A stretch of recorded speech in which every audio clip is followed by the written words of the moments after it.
Good morning, everyone. I see you all did a run this morning because you actually answered my good morning. Thanks. Thanks for showing up in so large numbers. And to talk a little bit about Windows 10 Mobile. My name is Alan Mears. I'm an architect in Microsoft Services working with the Windows BG on Windows 10 Mobile. And I'm accompanied here today with Jason Whitehorn, sitting in the front here. Will join me on the stage later during the presentation.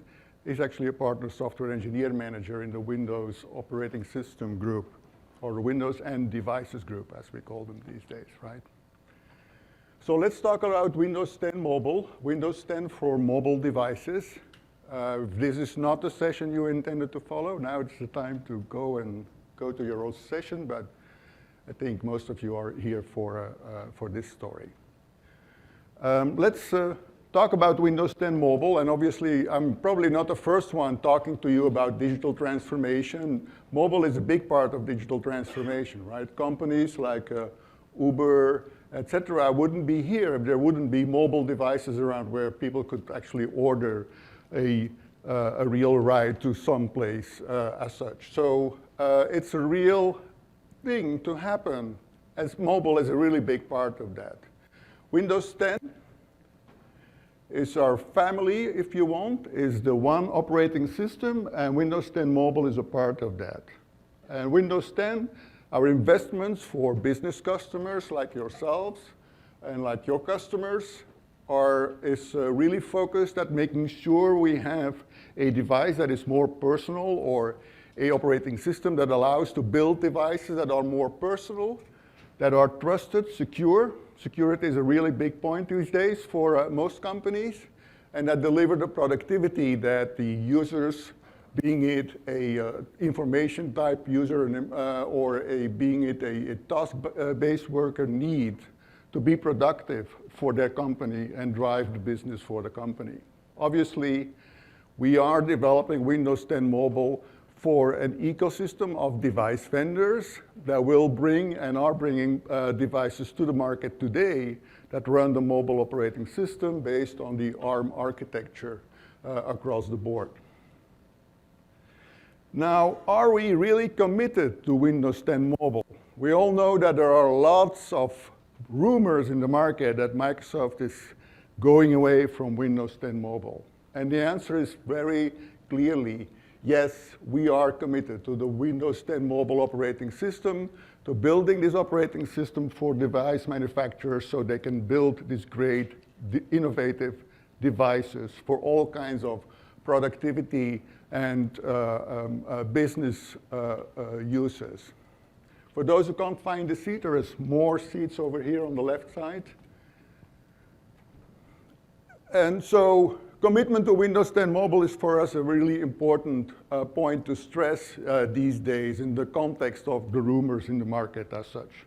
Obviously, we have been refocusing our efforts around Windows 10 Mobile and around our own portfolio of devices, and we continue to do that, but we're investing heavily in Windows 10 desktop OS as well as mobile OS and OSs for other devices as such in the mobility scenarios that there are to be accomplished. And we'll talk more about that during this presentation. Obviously, we'll continue to invest in our own hardware, although we have nothing to announce or anything specific to talk about at this point in time. We have a lot of enterprise-focused partners out there that are delivering Windows 10 mobile-based devices in multiple market segments, and I'll talk a little bit about that too. So if you look at the number of OEMs or mobile device manufacturers out there in the market today, there are a lot of them that are building Windows 10 mobile devices today that are available in market. Now, all these devices are obviously not available in all markets globally. Some are limited to certain regions. Others, like the Hewlett-Packard X3, is available across the world in all markets as such. So these manufacturers have their own strategy in terms of distribution, etc. It's a rich ecosystem of device manufacturers, and they will continue to develop new devices based on our operating system. It's not just about phones, though. Many of you may already be using Windows 10 Mobile or Windows 10 Mobile devices as handheld or ruggedized devices for more line of business type of application, task worker type of applications from some of our mobile device manufacturers out there that are specifically focusing at this more industrialized or industry type of solutions across the board that are important to you to drive your digital transformation and your business as such. And then I would like to do a special shout out to Hewlett-Packard Inc. Because the Hewlett-Packard company has brought a really great mobile device or phone to market. It has X3 in the name, the Elite X3, because it's a 3-in-1 device. It's a great phone. It's actually nearly a great tablet if 6 inches isn't too small for you in terms of a tablet. And it functions like a PC with the peripherals available for this device. It has a desk station or a desk dock that you want that plugs in and has USB ports, Ethernet, what have you, to enable you to connect mouse, keyboard, display, and other peripherals. And it has an on-the-go lap dock that is, looks like a laptop and works perfectly fine together with the phone to show you the device or show you the Windows desktop through the Continuum technology built in the operating system as such. You can look at this device and handle the device if you want at the Hewlett-Packard stand in the expo down, I'm not sure in which hall, I think it's in C. But there are a number of these available there, and people are available there to show you the device if you want. It's a really great business phone.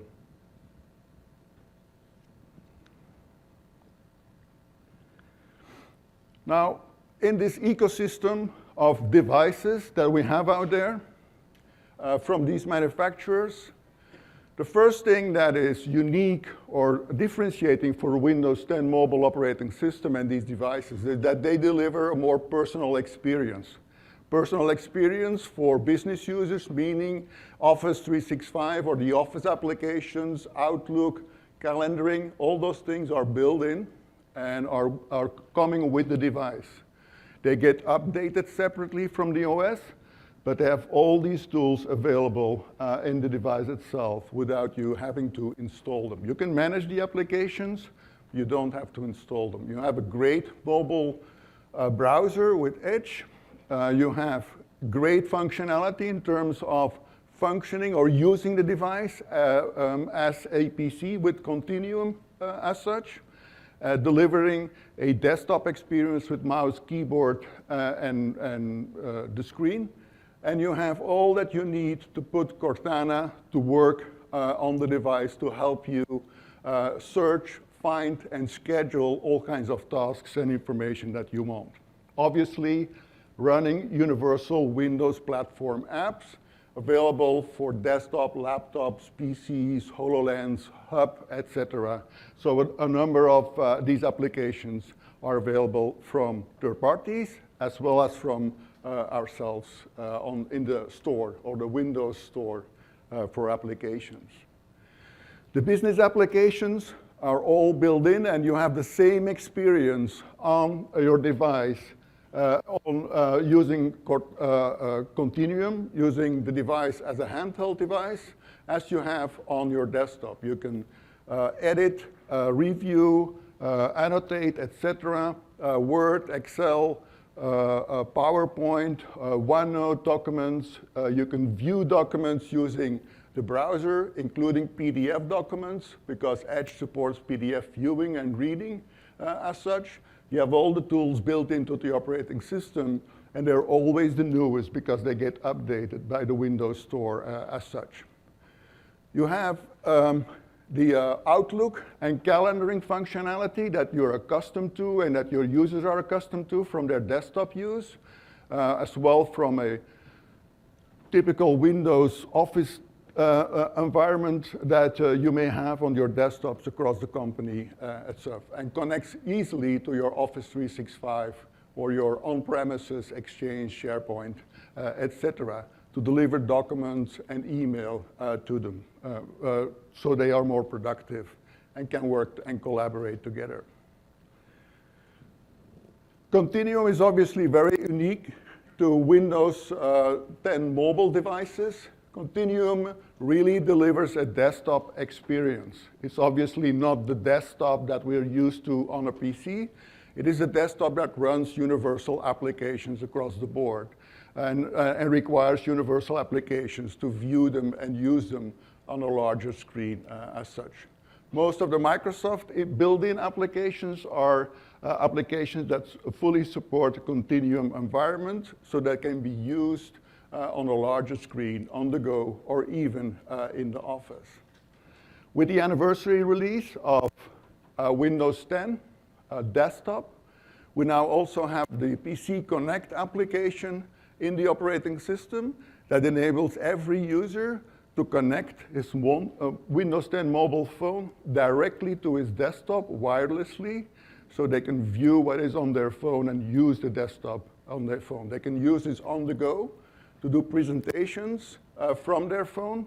They can even connect, if they configure it correctly, the phone over the lock screen, or use a phone to connect over the lock screen of somebody else. So they can show and display information they have on the phone without actually sharing any of the data or the documents they have. So new for the anniversary update is that you can really partner your Windows 10 mobile phone or device with your Windows 10 laptop or desktop to collaborate and to present to customers and partners and what have you. The HP Elite X3, and I'm really plugging this device because I love it, is a great device to do exactly this. Not just because it has all these great peripherals to enable users to do that, it also has the functionality built in, including remote desktop applications and services delivered by HP for customers as such. They have a great partnership with us, and we're glad to see HP bringing this phone globally to market for enterprise customers. Security is a really important element of IT. Cybersecurity for everyone is probably a very high priority when you look at your IT infrastructure and your applications. With Windows 10, we have invested a lot in security, and we continue to be investing in security with Windows Hello and the companion device framework, which I'll talk about in a minute. It obviously has device guard to protect the device from malware, making sure only trusted applications are actually available and running on these devices, so you know what you have within your company. And new with the anniversary release is the introduction of Windows Information Protection. And for somebody who have been following this space, we usually used to call this in the pre-release timeframe EDP, or Enterprise Data Protection. But Windows Information Protection helps you protect your corporate data and documents from leaking as such, and delivers transparent containerization of information on the device for bring your own type of scenarios. Identity is a controlling element on your mobile device. It delivers the control you need from an IT perspective to manage and to allow users to use information and services on the device. Windows 10 Mobile integrates perfectly with Azure AD, the AD in the cloud if you want, that synchronizes with your on-premises AD to enable authentication of users on mobile devices, as well as through mobile devices for all types of applications like web browsing sessions or line of business applications, etc. This enables you to actually take control of the device and only have a corporate or a work account on the device. You no longer need a Microsoft account or a live ID, as we used to call it, on a device to have the device function and the user access the store or other services in the cloud. You can now control the device completely with Azure AD. Windows Hello is a framework that enables not just the authentication, it also enables integration of biometrics within this authentication, so you can make it simpler for users to log into their devices and still keep this login secure. I would actually say not just still, even more secure than before. Users no longer have to use passwords. They can now use their fingerprint or an eye scan to get into the device, authenticate against services, authenticate against VPN, etc., because it's fully integrated in the Windows authentication framework, which we call Windows Hello. It enables you to deliver low-cost, multi-factor authentication that would otherwise require additional third-party tools and add-ons to enable within your corporation. Security is built into the operating system. A lot is inherited here from the desktop. Device Guard is by default on Windows 10 mobile. You cannot run any devices that are not properly signed and trusted, or any applications that are not properly signed and trusted on a Windows 10 mobile device. They come from the store, or they come from your private store through your MDM system that you're using for these mobile devices. And I would also say that it's important to see that we also have received the accreditations of governments through FIPS certification for encryption, common criteria, and we also have a stake for, or a security guide for the US DoD department to deploy Windows 10 mobile devices within their environment. So if you're really looking at those certifications and guidance, you can find them today with the US government. Information protection, as I said before, is one of the key new elements on Windows 10 Mobile and Windows 10 anniversary update released in the beginning of August of this year. It really enables you to protect corporate information, documents, etc., by using encryption to encrypt these documents. They are coming from your enterprise environment, being SharePoint, Exchange, websites that you have, shares within your organization. Protects this information with encryption, and this allows the user to share this information accidentally or intentionally through sharing it with other outside of the company people or organizations. It really delivers a transparent way of containerizing what is yours versus what is theirs. They don't have to switch between multiple environments. They can just work. You control what information is yours, and they can work with it, and you can prevent them or allow them to share that information depending on what you want to do specifically. It works the same on desktop and on mobile devices, and it is easily to manage with a mobile device management system, being it a Microsoft one or one from third parties. So Windows Information Protection has multiple modes. A block mode, which really prevents the user from sharing information with outside resources, or an override mode that is audited, or that creates log files of what the user is doing. The override mode enables a user to say, I will copy something and make it a personal file and then share it, with you tracking it through your MDM system, what exactly is going on.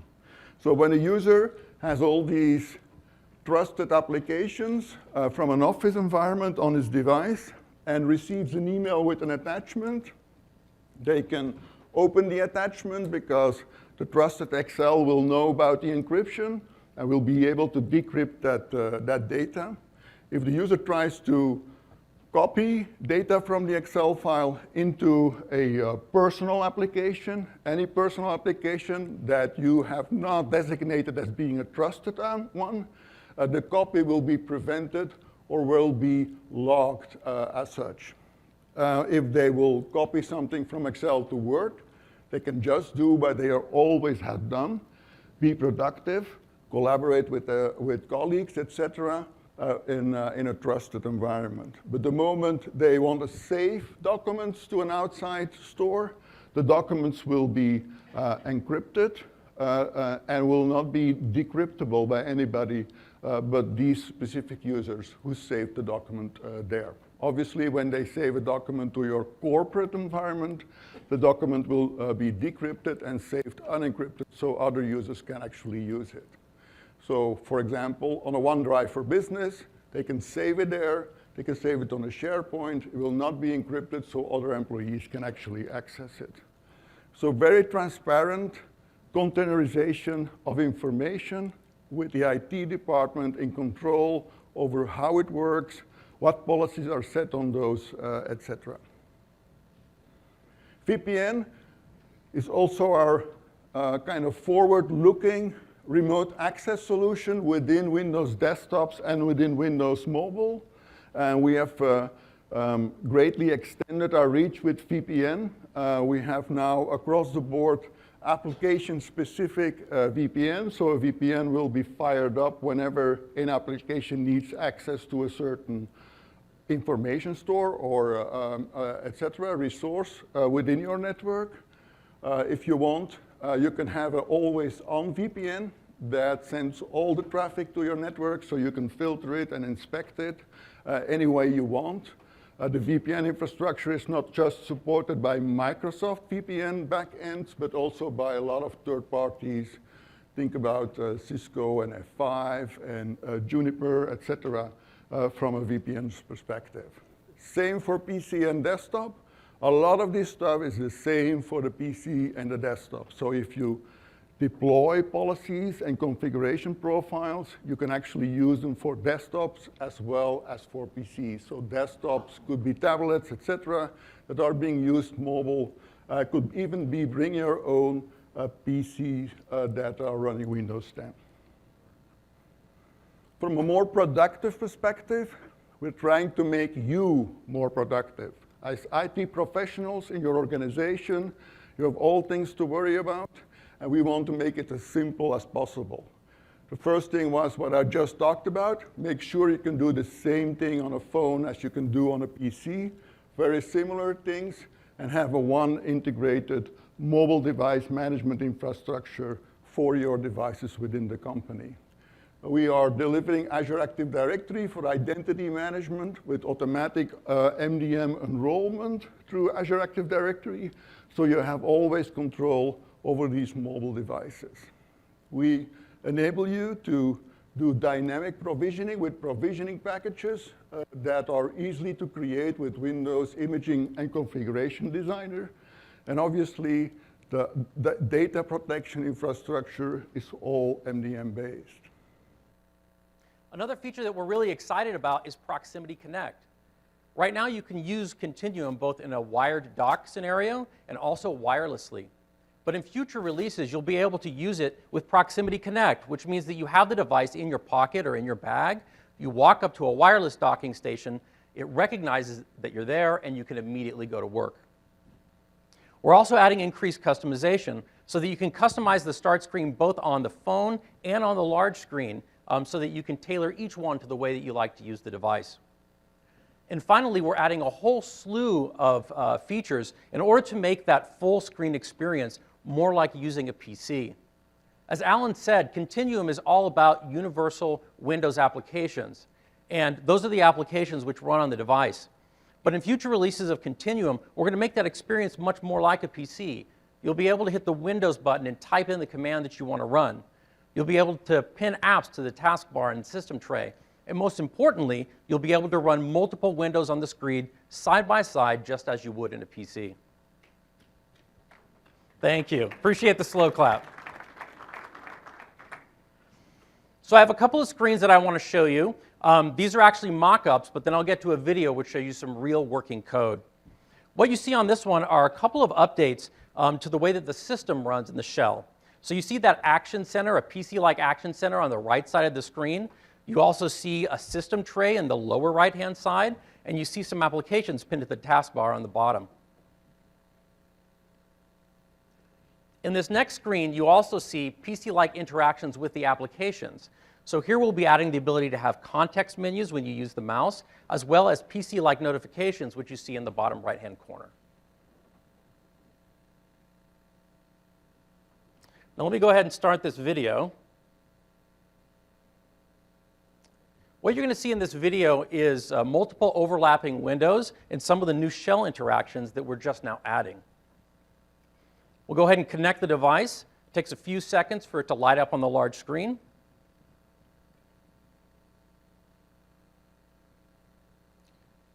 Now here you see he's going to go ahead and start an application from the Start menu. The application starts up in its own window, unlike current Continuum, which you can resize like you would on a PC. You can move the window around, and then you can go ahead and start a second application. As you can see, these windows are independently movable and can be closed just like they can on a PC. And if you drag the window all the way to the left, it'll snap in place, also like a PC. So we're really excited about our Continuum feature. This is something that we think is super important for mobile workers who are using that device in their pocket all day long, who when they get to their workstation want to be able to work productively, use that keyboard, a large screen, and a mouse. And we think this is a great way to help make information workers more productive.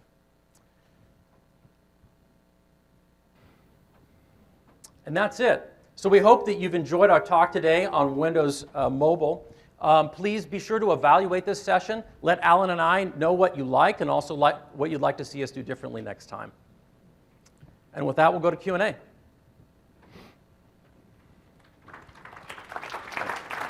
Thank you.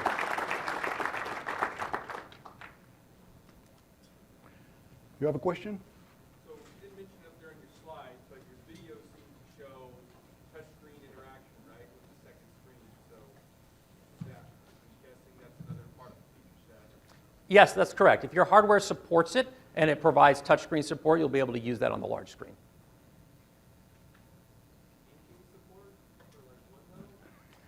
No inking support on the large screen to announce at this time. You have a question? With the current version of Continuum, a lot of things won't run in there. You have to run them on the phone. Like even going into settings, a lot of settings you have to go back to the phone. Is that going to change on the next version?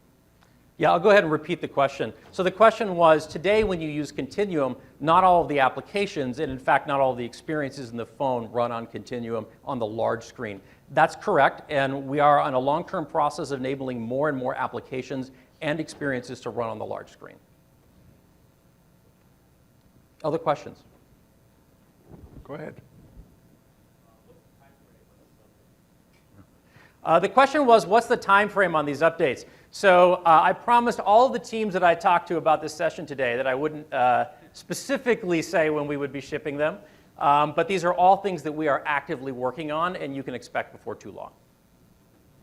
Did we commit to a certain cadence in how many feature updates we would do on a calendar year basis?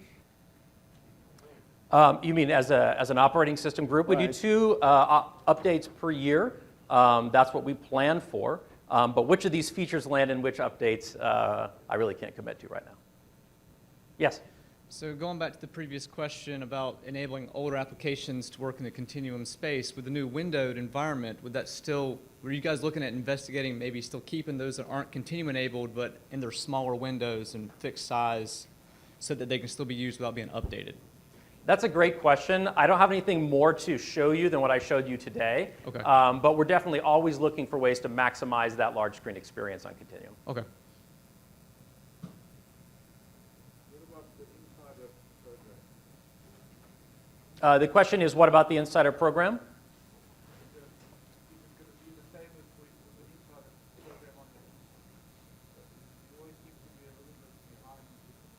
Okay. So the question is, what about the Insider program on mobile? We sort of always seem to be behind the times a little bit relative to the PC. So I would say that the Insider program is essential to what we're doing across all of the Windows and Devices group. This is not just a small change for our group, it's essentially a new way of life, a new way of engineering for the team. Whereas before we would go on a large cycle and get feedback over a course of a year or two, it's now important for all teams in the group to be able to get that regular feedback. So the answer is we will continue to have an Insider program for phone.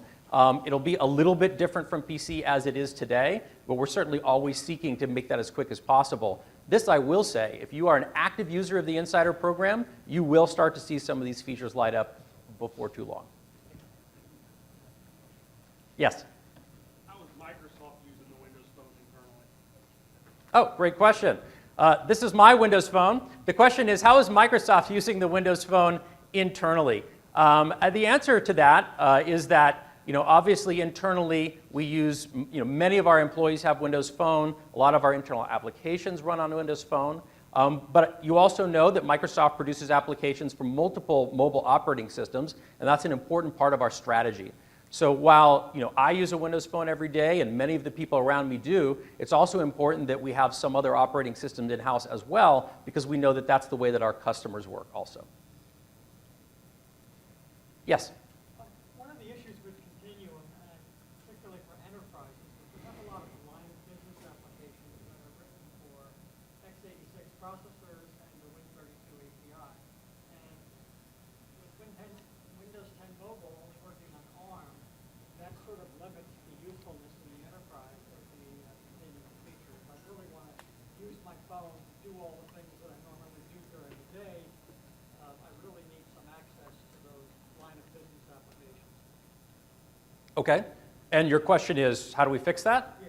All right, so I'll try to summarize the question. It was basically, hey, Continuum looks like a good feature, but a lot of the applications that we run on PCs are applications that are Win32, x86 applications, which don't run on a phone. So how can I get that to work in Continuum?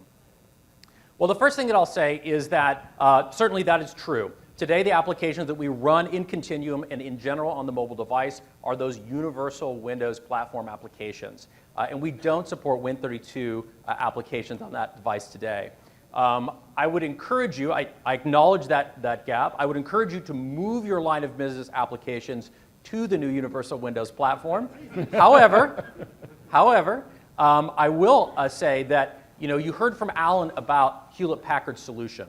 And Hewlett-Packard has done a lot of work in this space. And something which is a great solution in those cases is to actually RDP out to a back-end server system running those line of business applications. I agree it's not as smooth as a fully integrated native solution, but if you have occasional use of those line of business applications, that's really the way to go. Other questions? Yeah. Okay, so the question, great question, when is Microsoft going to make another phone? So Alan put up a quote on the screen from Terry Myerson, my boss, where he stated that we were still very much committed to mobile and that our partners will continue to make devices and we will continue to make devices. I don't have anything more to announce, but what Terry said is still true. Yes? So the question was ARM64 support. Today in Windows Mobile, all of the devices that we run on, we run in 32-bit mode, even when it is a 64-bit processor. Right now, that's not really a limitation for us since the devices are all 4 gigabytes or less, but that will change over the next couple of years. So the question is, when will we support it or do we support it? We don't support it today, and I don't have an announcement to make, but I acknowledge that's an important gap that we're very aware of. Another question on this side? Yeah. So one of the problems that we have as Windows Phone users is that when Microsoft releases applications for other operating systems like Android and iOS, it makes it much more difficult for the Windows Phone user to actually justify to other people why Windows Phone is so great.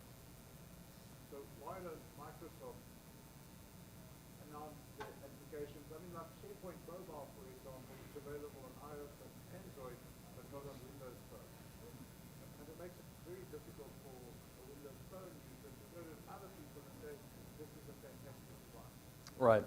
So the question is, why is it that Microsoft releases applications, Microsoft first-party applications, on competitive operating systems in addition to Windows Phone, or in some cases even before Windows Phone?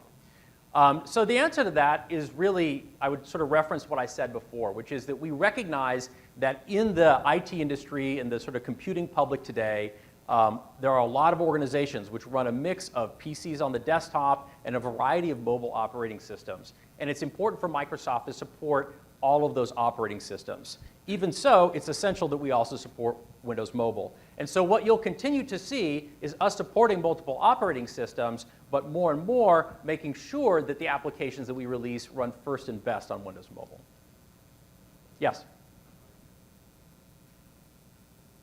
Specifically, the HBX3 Austin and all these devices, but if they won't support on Verizon, where is that get done with it?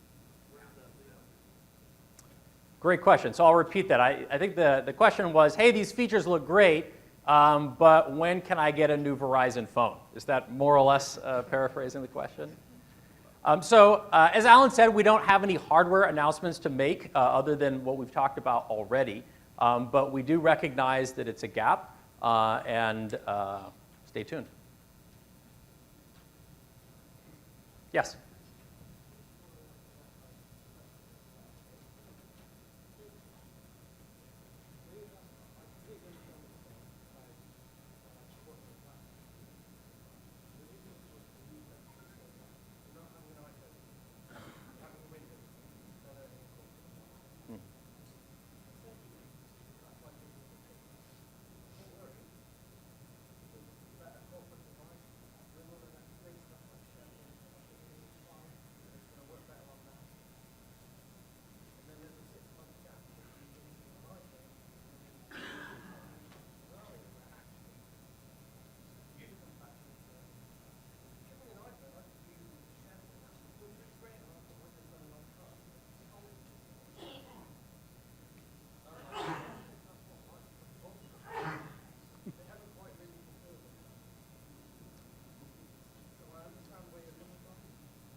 Sure.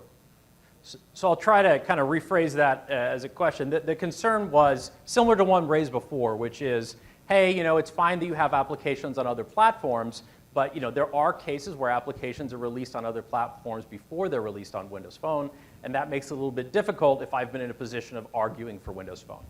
I think that was more or less the point. Yes, that's correct.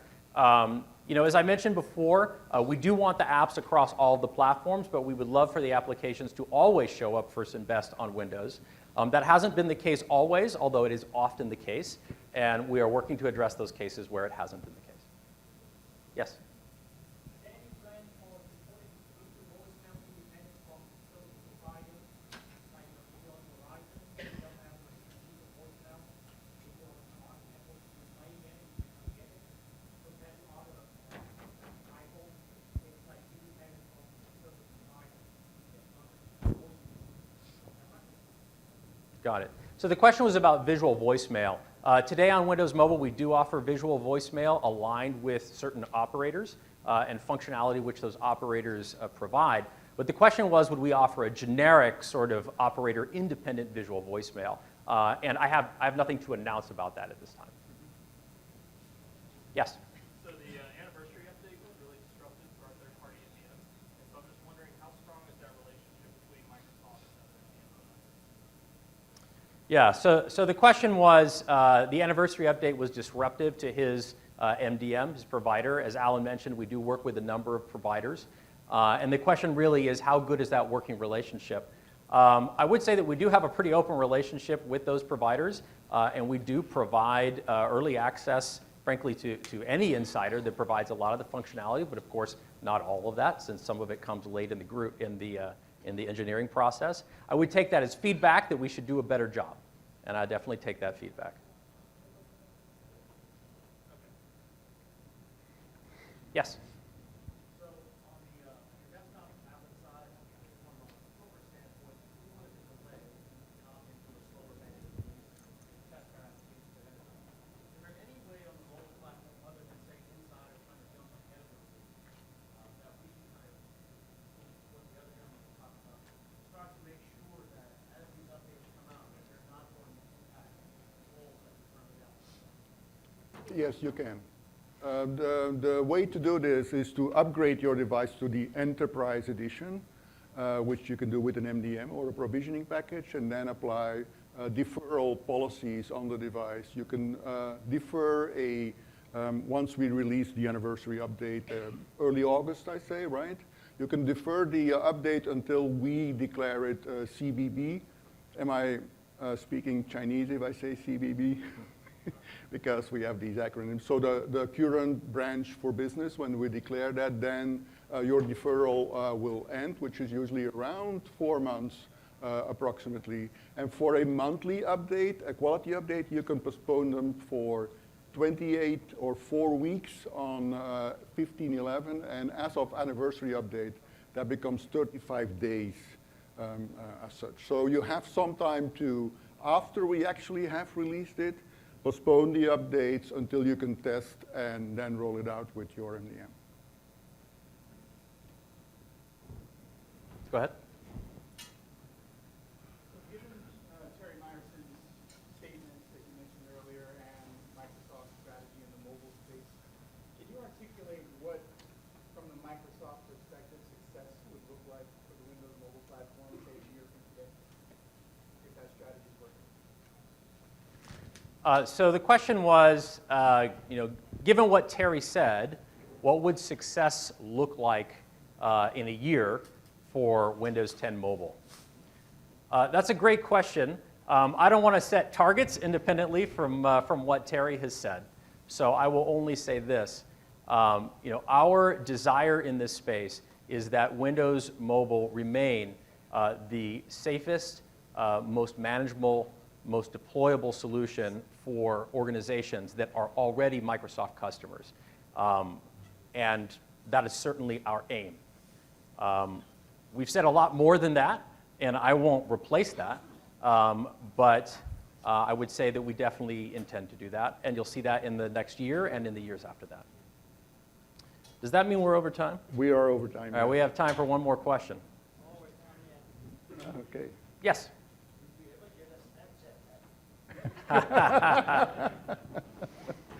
I'm going to generalize that question. The specific question was, will we ever get a Snapchat app?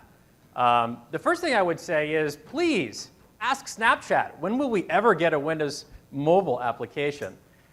It is definitely the case that there are applications which are not available on our platform today. We wish that they were. We have a significant effort working with ISVs to encourage them to write for our platform, to help them write for our platform, but that is an ongoing process. We'll have that be the last question. Thank you for coming, and we look forward to your feedback. Thank you.